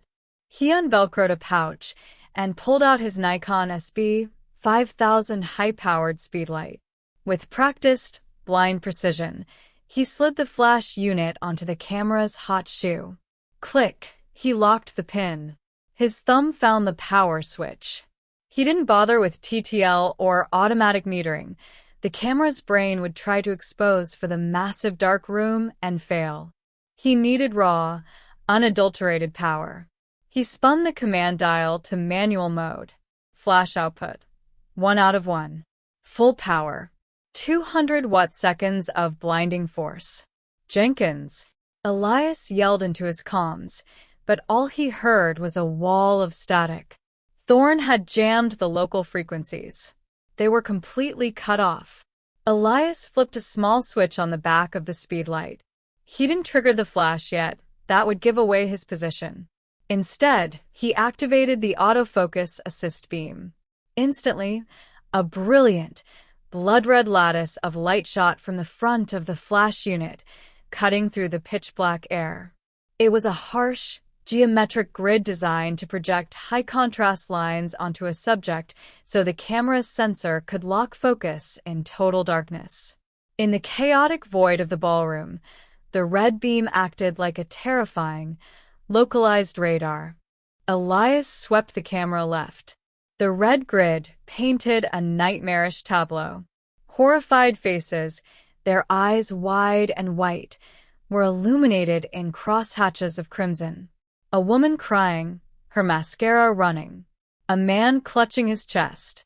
They looked like souls trapped in purgatory, painted in the color of a laser sight. Arthur. Elias roared over the din of shattering glass and screaming guests. He pushed forward, using the camera like a flashlight, the red grid leading the way. The physical resistance of the crowd was immense. Elias shoved his way through sweating bodies, tearing silk, and frantic hands that grabbed at his jacket. He kept the camera raised, sweeping the AF assist beam toward the north end of the room where the ice sculpture had been. The beam swept over a toppled table. It caught the jagged, broken neck of a wine bottle. Then it caught the ice sculpture. The majestic swan had been knocked off its pedestal, shattering into thick, jagged chunks of ice on the dance floor. The red light refracted through the ice, scattering crimson shards across the floor. Crouched behind the overturned pedestal, clutching his chest and wheezing in panic, was Arthur Sterling. Elias lunged forward, his shoes slipping on the wet, icy floor. He reached the older man, grabbing him by the lapels of his tuxedo. "Mr. Sterling, stay down," Elias shouted, kneeling over him, putting his own body between the patriarch and the darkness. Sterling grabbed Elias's forearm, his grip shockingly strong, his eyes wild. "What's happening? Who are you?" "I'm keeping you alive," Elias hissed. He raised the camera, pointing it out toward the dark expanse of the ballroom. He swept the red grid left. Nothing but panicked guests fleeing toward the exits. He swept it right. The red geometric lines projected onto empty space, and then, suddenly, they warped. The light caught the edge of something moving with terrifying, silent speed against the flow of the panicked crowd. The grid illuminated the matte black fabric of a tactical turtleneck. It painted the sharp, angular jawline of Victor Thorne. And, most chillingly, the red light glinted off the 6-inch, ceramic blade of a combat knife held in a reverse grip. Thorne was less than 10 feet away, moving with the fluid, silent grace of a shark navigating a school of terrified fish. He had night vision goggles pushed up on his forehead, relying on his naturally adjusted vision to hunt in the ambient dark. Thorne's head snapped toward the red light. His eyes locked onto Elias. The ghost smiled, a cold, dead stretching of the lips. He lunged. Elias didn't have a gun. He had light. He aimed the heavy lens directly at Thorne's face and slammed his finger down on the shutter release. Piopi, the speed light detonated. In the pitch-black room, a 1-to-1 manual blast was a miniaturized supernova. A violent, concussive explosion of pure white photons erupted from the flash tube, illuminating the entire north end of the ballroom with the intensity of a lightning strike. For a fraction of a millisecond, the scene was frozen in terrifying, high-definition clarity. Thorne was mid-stride, his knife raised, his pupils fully dilated for the dark. The flash hit his retinas like physical shrapnel. Elias heard Thorne let out a sharp, involuntary hiss of pain. The assassin stumbled, his night-adjusted vision completely, violently blown out. The afterimage of the flash burned a searing white hole in Elias's own vision, but he knew the layout. Whiny. The speedlight's capacitor shrieked, a high-pitched electronic squeal as it rapidly sucked power from the AA batteries to recycle the flash. 3 seconds. Thorne, blinded, slashed wildly in the dark. The ceramic blade sliced through the air mere inches from Elias's throat, severing the strap of his camera. Elias dropped his shoulder, tackling Arthur Sterling to the floor just as the blade swept back in a deadly arc. "Move!" Elias shoved Sterling under the heavy oak pedestal. Elias brought the camera up again. The ready light on the back of the flash glowed green. He fired again. POP the strobe effect turned the life-or-death struggle into a stop-motion nightmare.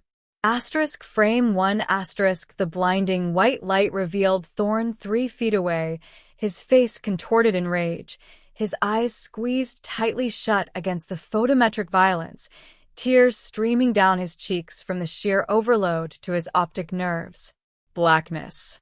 Elias rolled to his left, hearing the heavy thud of Thorn's combat boots stomping the exact spot where his head had just been. Whiny, 2 seconds. Thorn was a professional. He didn't panic. He was using spatial memory, sweeping the knife in a grid pattern, systematically closing the distance. Elias could hear the whisper of the blade cutting the air. He needed to keep Thorn disoriented. He needed to break his internal map of the room. Elias grabbed a heavy silver champagne bucket from the floor and hurled it to the right. It crashed against a pillar. Thorn pivoted toward the sound, striking like a viper. Elias aimed and fired. POP frame 2 Thorn's blade buried deep into the wooden paneling of the pillar, a shower of splinters frozen in midair by the flash. Thorn's head was whipped around, his blinded eyes still squinting. NYPD, drop the weapon. The voice ripped through the darkness from the left. Sarah Jenkins. She was close, using the bursts of light to navigate the stampede. Thorn realized his window was gone.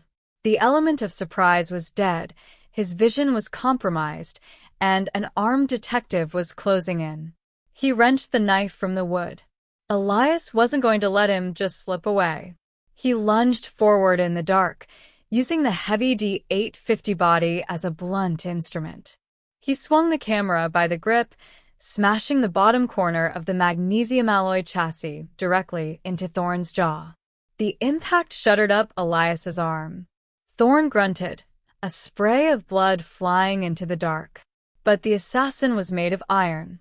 Instead of falling, Thorn used the momentum of the blow to spin, his free hand lashing out. He caught Elias by the lapel, yanking him forward.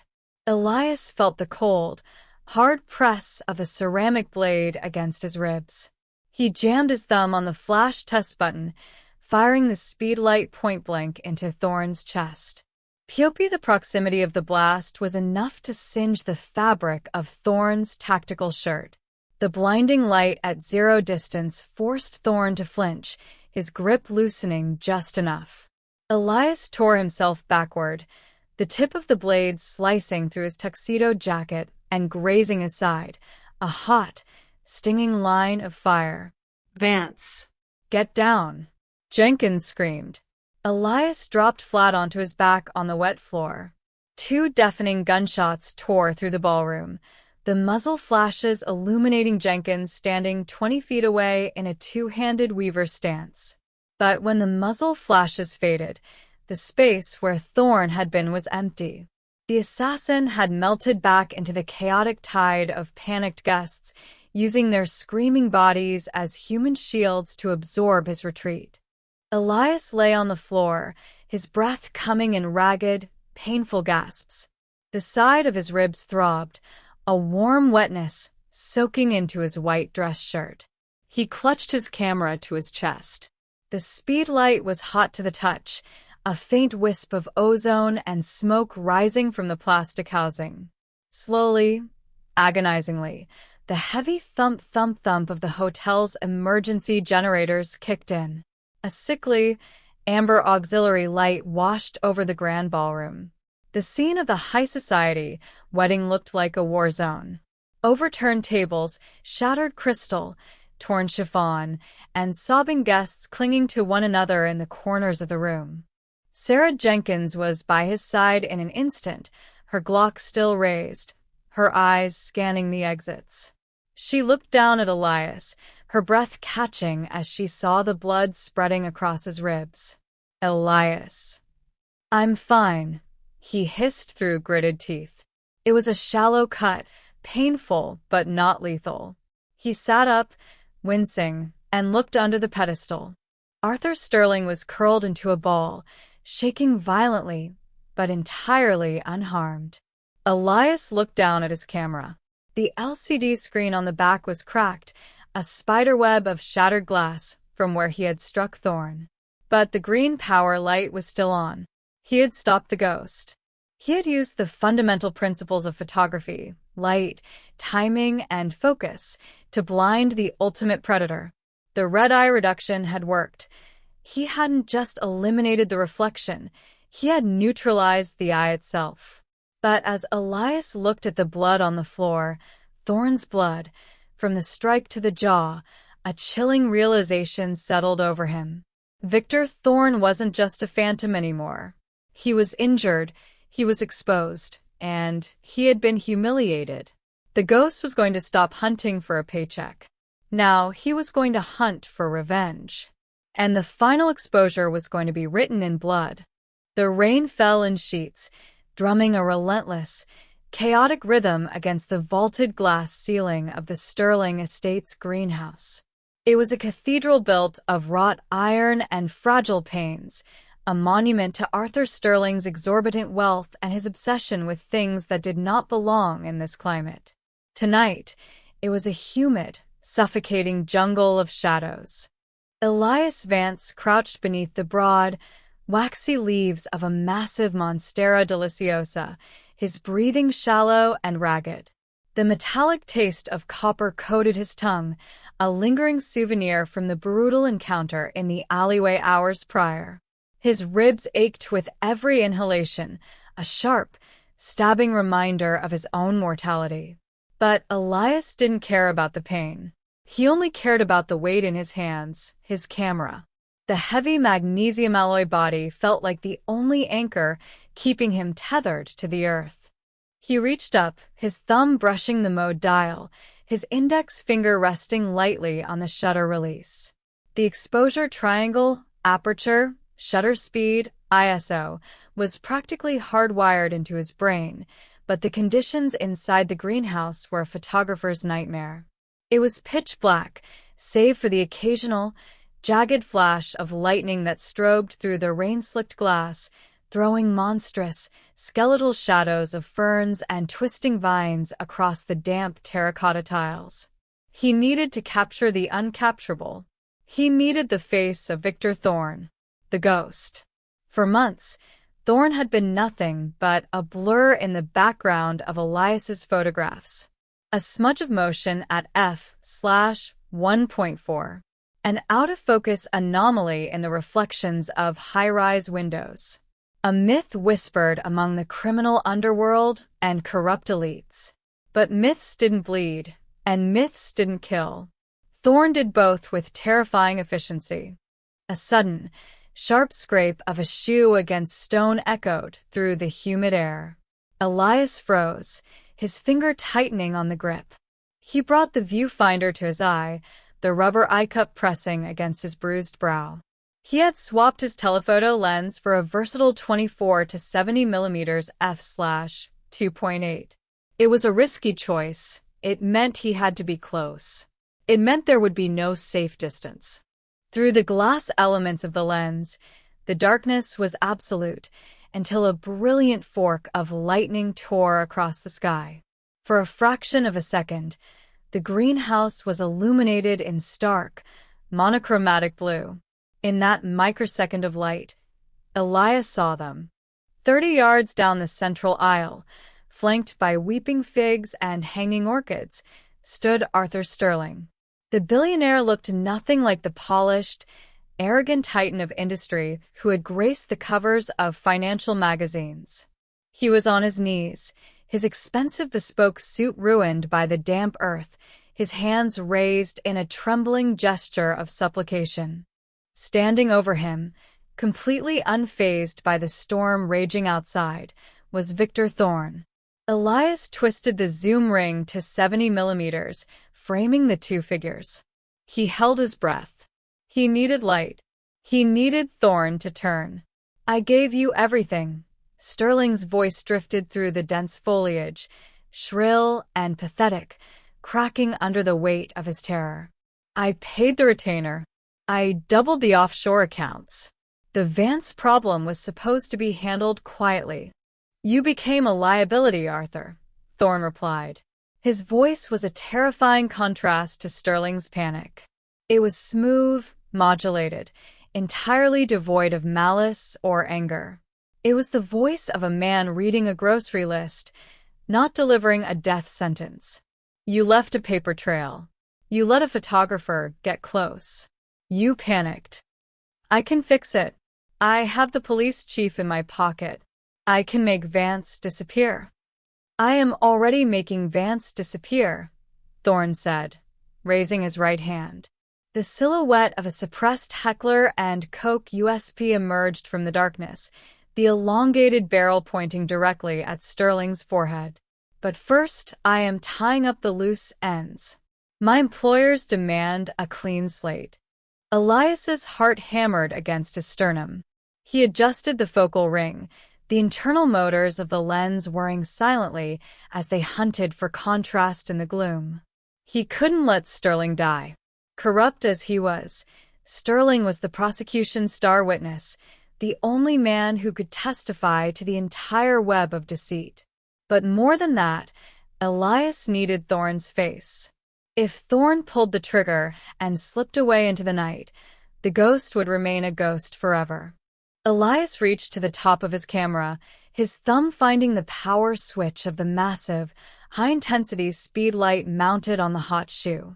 The flash capacitor began to charge with a high-pitched, almost imperceptible whine. It was a sound Elias knew intimately, a sound that usually meant capturing a bride's smile or a politician's handshake. Tonight, it was a weapon. Just look at me, Elias thought, willing the assassin to turn. Turn your head. Lightning flashed again. In the sudden burst of illumination, Thorne's head tilted, not toward Sterling, toward the leaves concealing Elias. The ghost had unparalleled instincts. He hadn't seen Elias, but he had sensed him. He had heard the microscopic shift of weight on the gravel, or perhaps the faint, electronic whine of the flash capacitor. Thorne pivoted with terrifying speed. The suppressed pistol swung away from Sterling and toward the shadows where Elias hid. Thwip. The sound of the suppressed gunshot was like a violent cough. A millimeter from Elias's ear, a ceramic pot exploded into 1,000 jagged shards, showering him in wet soil and shredded orchid petals. Elias threw himself sideways, rolling across the damp, moss-slicked tiles just as a second and third bullet chewed through the thick, fibrous trunk of the monstera plant he had been using as cover. The impact sounded like wet punches. "Run, Arthur," Elias roared, his voice tearing from his throat as he scrambled to his feet. Sterling didn't need to be told twice. With a pathetic shriek, the billionaire scrambled up and bolted toward the rear exit of the greenhouse, crashing blindly through the expensive flora. Thorne did not pursue his primary target. He knew the hierarchy of threats. A fleeing, terrified billionaire was a secondary concern to the man currently holding a camera with a line of sight. Elias sprinted down a parallel aisle, his boots slipping on the wet floor. He kept his head low, the camera clutched tightly to his chest. The greenhouse was a maze of wrought iron shelving and hanging terrariums, but Thorne moved through it like a phantom. There were no heavy footsteps, no sounds of brushed leaves. Just the terrifying, sporadic thwip of bullets cutting through the air, seeking Elias in the dark. Around shattered a massive pane of glass above Elias's head. A cascade of razor-sharp shards rained down, accompanied by a sudden, torrential influx of freezing rain. The storm had breached the sanctuary. Water poured in, instantly chilling the stifling, humid air, mixing with the smell of ozone, cordite, and crushed greenery. Elias ducked behind a heavy stone fountain featuring a cherub pouring water from an urn. He gasped for air, his lungs burning. He checked the LCD screen on the top of the camera. ISO 3200. Shutter speed 1/250th of a second. Aperture f/4. The flash was set to manual, 1/1 full power. A magnesium-white sun waiting to be unleashed. He pressed his back against the cold stone of the fountain. Above the drumming of the rain, he heard the faint, distant wail of police sirens. Detective Sarah Jenkins. She had received his encrypted message. The cavalry was coming, but they were miles down the winding estate road. They wouldn't make it in time. It was just Elias and the ghost. "You're out of your depth, Mr. Vance." Thorne's voice floated through the darkness, calm and conversational, echoing off the remaining glass panes. It seemed to come from everywhere at once. "You view the world through a viewfinder. You think because you can frame a moment, you can control it. But reality isn't a photograph. It doesn't freeze just because you want it to." Elias swallowed hard. He wiped a mixture of rain and blood from his eyes. "I don't need to control reality, Thorne," Elias called out, his voice shaking but defiant. "I just need to expose it." "A noble sentiment," Thorne replied softly. The voice was closer now, less than 15 feet away, flanking the fountain. But dead men hold no exhibitions. Elias knew he couldn't outrun the assassin, and he certainly couldn't outshoot him. He had one advantage. Thorne relied on the shadows, on the darkness, on his ability to remain unseen. Elias was a master of light. Elias closed his eyes, visualizing the layout of the greenhouse. He was in the center aisle. There was a clearing just past the fountain, surrounded by a semicircle of towering bamboo. If he could draw Thorne into the open, he would have a clear, unobstructed shot. Wait for it, Elias told himself. Wait for the sirens. The wailing of the police cruisers grew louder, cutting through the storm. Red and blue strobes began to reflect faintly against the rain-slicked glass of the greenhouse roof, casting a chaotic, disorienting kaleidoscope of colors over the jungle interior. Now. Elias lunged out from behind the fountain, stepping directly into the clearing. Thorne was there, emerging from the shadows of the bamboo like a wraith. He was clad entirely in tactical black, his face obscured by the darkness, only the faint gleam of the ambient police lights reflecting off his cold, dead eyes. He moved with liquid grace, the pistol raising in a smooth, practiced arc, aiming directly at the center of Elias's chest. There was no time to panic. There was no time to think.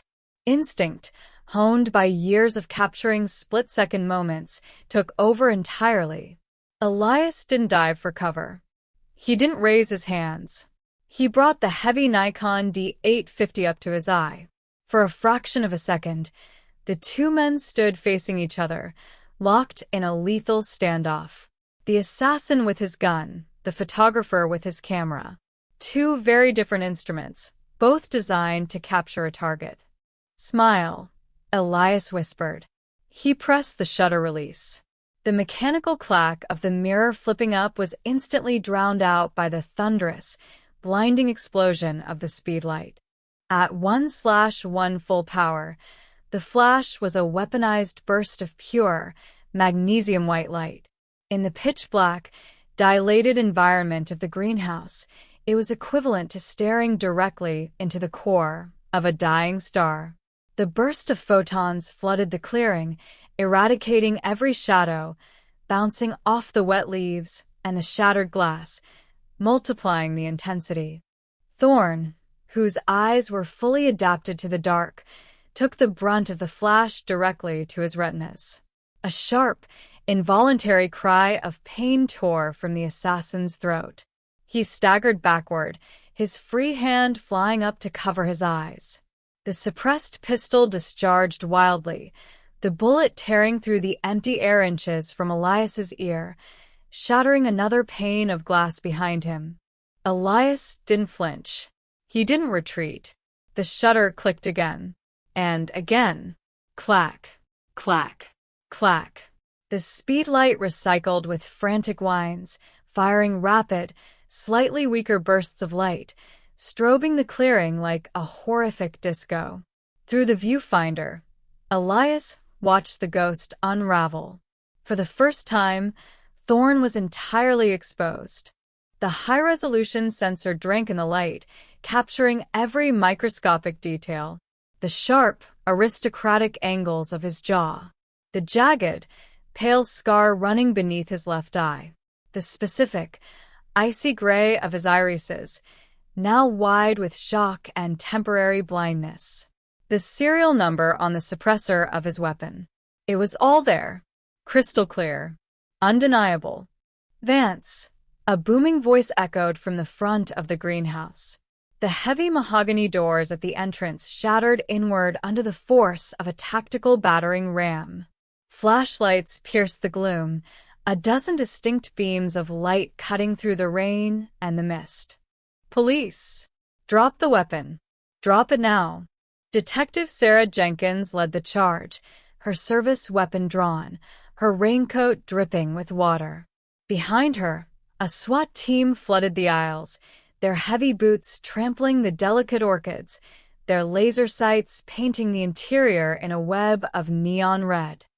Thorn, still blinded, disoriented, and reeling from the strobe, swung his weapon blindly toward the noise. It was the last mistake he would ever make as a free man. He's armed. Fire. Jenkins roared. A cacophony of gunfire erupted, deafening in the enclosed space. But it wasn't lethal fire. Jenkins had given the order for less than lethal suppression. A barrage of rubber kinetic rounds and beanbag projectiles slammed into Thorn with the force of a speeding truck. The assassin collapsed backward, crashing into a heavy iron shelving unit. Terracotta pots and heavy ferns rained down on top of him, pinning him to the wet tiles. The weapon clattered harmlessly out of his hand, skidding across the floor to rest against Elias's boot. Before Thorn could even attempt to recover his bearings, four tactical officers were upon him, driving their knees into his back, wrenching his arms behind him, and securing his wrists with heavy zip ties. The ghost was finally chained. Silence descended on the greenhouse, broken only by the steady drumming of the rain, the heavy breathing of the officers, and the hiss of water striking the hot elements of the shattered lighting fixtures. Elias slowly lowered the camera. His hands were trembling violently now that the adrenaline was beginning to ebb. The pain in his ribs roared back to life, and his knees suddenly felt like they were made of water. He sank down onto the edge of the stone fountain, resting the heavy camera in his lap. Footsteps crunched over the broken glass.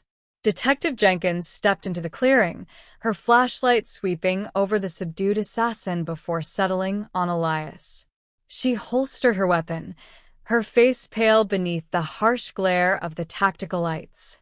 "You look like hell, Vance," Jenkins said, her voice rough with relief and exhaustion. She glanced at the ruined greenhouse, the bullet holes, the blood on Elias's collar. "I told you to wait for us. You could have been killed." Elias let out a breath that was half laugh, half sob. He wiped his dirty, wet forehead with the back of his sleeve.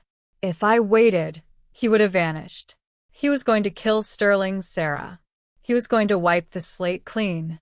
Jenkins looked over at Thorn, who was being hauled roughly to his feet by the SWAT officers.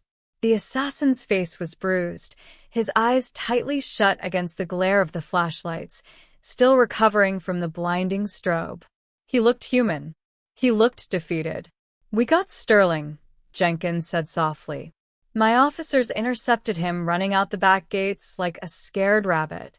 He's already singing, begging for a deal." But Sterling's testimony wouldn't have been enough to pin the murders on Thorn. We needed proof of the trigger man. She looked down at Elias, her eyes falling to the camera in his lap. "Tell me you didn't risk your life for nothing, Elias. Tell me you got him." Elias looked down at the Nikon D850. The magnesium body was scratched, covered in mud and water droplets, but it had survived. It had done its job. He pressed the playback button on the back of the camera. The LCD screen flared to life, a small, bright rectangle in the darkness. Elias stared at the image, his heart swelling with a profound, quiet triumph. He reached out and pressed the magnify button, zooming in to a 100% crop of the image file. The focus was absolute perfection. The depth of field was razor-thin, blurring the chaotic background of the greenhouse into a creamy, abstract wash of greens and blacks, while keeping the subject incredibly sharp. The exposure was flawless, the lighting dramatic and unforgiving.